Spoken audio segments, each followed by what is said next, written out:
Hello বন্ধুরা, কেমন আছেন সবাই? আশা রাখছি আপনারা প্রত্যেকেই যে যেখানেই আছেন ভীষণই ভালো আছেন। গত দিনের ভিডিওতে আমি কিন্তু শেয়ার করেছিলাম সরস্বতী পুজোর বাজার করতে গিয়ে আমরা কোন কোন সমস্যার সম্মুখীন হয়েছিলাম। আজ শেয়ার করব আপনাদের সাথে সরস্বতী পুজো আমাদের বাড়িতে খুব ছোট করে অনুষ্ঠিত হলেও আমরা যা কিছু করেছিলাম সেই সমস্তটাই। যেহেতু বাড়িতে পুজো ছিল, আমি ভিডিওটা কিন্তু বেশ কয়েকটা দিন পরে আপনাদের সাথে শেয়ার করছি। কারণ সেই সময় ঠান্ডা লেগে আমার গলার অবস্থা হয়েছিল বেজায় খারাপ। তাই আপনাদের সাথে কিন্তু এই ভিডিওটা আর শেয়ার করা হয়ে ওঠেনি। যেহেতু বাড়িতে পুজো, বাড়ির সবাই কিন্তু ভীষণ খুশি। আয়োজন যত সামান্যই হোক না কেন, নিজেদের বাড়ির পুজোর মাহাত্ম্যই কিন্তু অন্যরকম হয়ে থাকে। আর সত্যি বলতে সরস্বতী পুজো প্রায় প্রতিটি বাড়িতেই হয় আমাদের এখানে। প্রতি বছর আমাদের বাড়ির যে কোনো পুজো বা অনুষ্ঠানে যখনই ব্রাহ্মণ ঠাকুরের প্রয়োজন হয়, তখনই কিন্তু আমরা এক কথায় বুঝি গোপাল কাকুর কথা, অর্থাৎ আমাদের পুরোহিত মশাই। উনি এখন বেশ অসুস্থ, তাই এই বছরের সরস্বতী পুজোটা কিন্তু উনি করতে পারবেন না। আমাদের অন্য কোনো ব্রাহ্মণ দিয়েই এবারের পুজোটা সেরে ফেলতে হবে। তাই খুব সকাল সকাল উঠেই আমরা কিন্তু পুজোর গোছগাছ শুরু করে দিয়েছি। একদিকে আমি ফল প্রসাদ গুছিয়ে মায়ের আসন টাসন সাজিয়ে দিচ্ছি, আর অন্যদিকে আমার শাশুড়ি মা নাড়ু মোয়া এগুলো তৈরি করছেন। বাড়িতে যেহেতু পুজো হচ্ছে, এই বছর চেষ্টা করছি আমরা অল্প করে হলেও নিজেদের বাড়ির পুজোর মতো মোয়া নাড়ু এগুলো তৈরি করে নিতে। তাই দেওয়া হচ্ছে গুড় জাল। বাড়িতে খই এনে মুরকিও কিন্তু তৈরি করা হয়েছে এই বছর। আশেপাশের অনেক বাড়িতেই এই মুহূর্তে কিন্তু পুজো শুরু হয়ে গেছে, আর আমরাও অপেক্ষায় রয়েছি আমাদের পুজোর জোগাড় যন্ত্র কতক্ষণে সমাপ্ত হবে, আর আমরাও এবার পুজোটা করিয়ে নেব। আসলে কি জানেন তো, জানি না কাদের ওখানে এরকম সমস্যা হয়, আমাদের এখানে কিন্তু আগে থেকে পুরোহিত বলা না থাকলে পুজোর সময় পুরোহিত পাওয়াই খুব মুশকিল হয়। আমরা যেহেতু আজ অন্যান্য দিনগুলোর তুলনায় আরো সকাল সকাল উঠে পড়েছি ঘুম থেকে, এতক্ষণে কিন্তু পুজোর অনেকটাই জোগাড় হয়ে গেছে। দেখিয়ে দেব আপনাদের। তার আগে দেখুন, যেমন বাড়িতে তৈরি করা হয়েছে আজ মুরকি, তিলের নাড়ু এবং মুড়ের মোয়া। এছাড়া এখন তৈরি করা হবে চিনির নাড়ু। নারকোলের এই চিনির নাড়ু আমার কিন্তু বেশ পছন্দের। যাই হোক, এটাও কিন্তু আমার শাশুড়ি মাই তৈরি করছেন, আর অন্যদিকে আমি পুজোর যে সমস্ত কাজগুলো এখনো বাকি সেগুলো তাড়াহুড়ো করে সেরে ফেলার চেষ্টা করছি, কোনোভাবেই যাতে ব্রাহ্মণ ঠাকুর এসে এতটুকু সময় দেরি করতে না হয়, উনি পুজোয় বসতে পারেন। সেই কারণেই কিন্তু আমাদের এত তাড়াহুড়ো আজ সকাল থেকেই। সরস্বতী পুজোর দিনটা এলেই না বারংবার সেই ছোট্টবেলায় শাড়ি পরার কথা, বন্ধুদের সাথে ঘুরতে যাওয়ার কথাগুলো ভীষণ মনে পড়ে যায়। সেই প্রথম শাড়ি পরা, সেটা কিন্তু স্কুল জীবনের সরস্বতী পুজো থেকেই শুরু। আর হাঁটতে গিয়ে কুচি খুলে যাওয়া, হোঁচট খাওয়া, বিভিন্ন রকমের মজা, এগুলো খুব মিস করি আজকাল।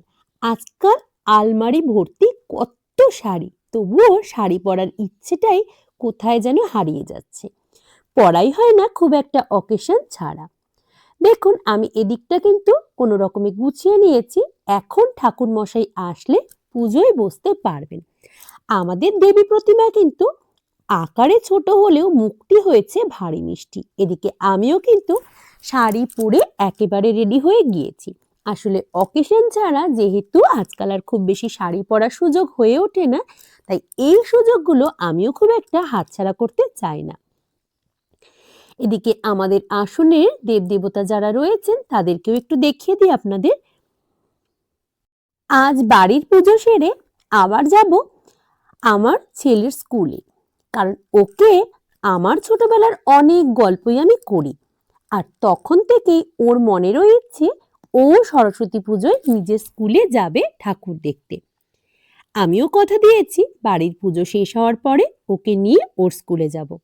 দেখা যাক কতক্ষণে পুজো শেষ হয়, তারপরে অল্প কিছু খাওয়া দাওয়া করে আমরা কিন্তু বেরিয়ে পড়ব স্কুলের উদ্দেশ্যে। এদিকে দেখুন আমার পুজোর জোগাড় কিন্তু প্রায় হয়ে এসেছে, আর ঠাকুর মশাইও পাশের বাড়িতে এসে গিয়েছেন। ওখানে পুজো সেরেই আমাদের বাড়িতে আসবেন পুজো করতে।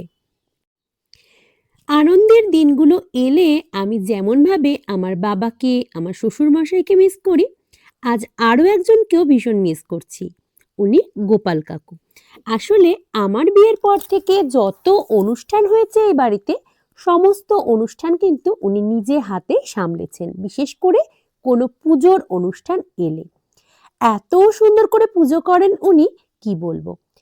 আজ যে পুরোহিত মশাই পুজো করেছেন, ওনারও পুজোতে কোনো প্রকার খামতি নেই। উনিও যথেষ্ট সুন্দর করে পুজো করছিলেন।